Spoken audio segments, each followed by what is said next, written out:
আচ্ছা, তুমি কি কখনো শুনেছ যে তুমি বড্ড বেশি ঘুমাও আর মনে মনে বলেছ, হ্যাঁ, কিন্তু তারপরও আমি ক্লান্ত?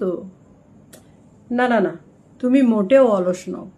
বিজ্ঞান বলছে নারীদের বেশি ঘুমের প্রয়োজন। যুক্তরাজ্যের লফবার্গ ইউনিভার্সিটির স্লিপ রিসার্চ সেন্টারের এক গবেষণায় বলা হয়েছে, নারীদের মস্তিষ্ক পুরুষের তুলনায় বেশি জটিল ও সক্রিয়ভাবে কাজ করতে পারে। কারণ নারীদের মস্তিষ্ক একসাথে অনেক কাজ করতে পারে। এই অতিরিক্ত চিন্তা ও দায়িত্বের কারণে নারীদের মস্তিষ্ক রিকভার করতে বেশি ঘুমের প্রয়োজন হয়। নারীদের মাসিক চক্র, গর্ভাবস্থা এবং মেনোপজ হরমোনের বড় ধরনের পরিবর্তন করে, যা তাদের ঘুমে প্রভাব ফেলে। সাথে সংসার, সন্তান, পেশা সব মিলিয়ে মানসিক চাপ থাকে অনেক। এই কারণে ঘুম কম হলেই নারীরা খুব বেশি ক্লান্ত হয়ে পড়েন এবং মুডি হয়ে পড়েন।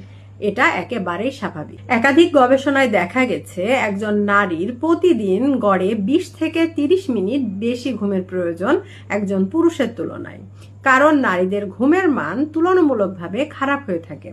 তাই তুমি যদি বেশি ঘুমাও তবে এটা মোটেও অলসতা নয়, এটা তোমার শরীর এবং মস্তিষ্কের জন্য প্রয়োজন।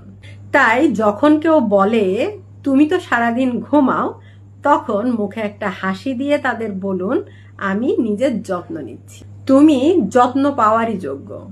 নিজের ঘুমকে গুরুত্ব দাও, কারণ তুমি শুধু বিশ্রাম নিচ্ছ না, তুমি নিজেকে সারিয়ে তুলছো।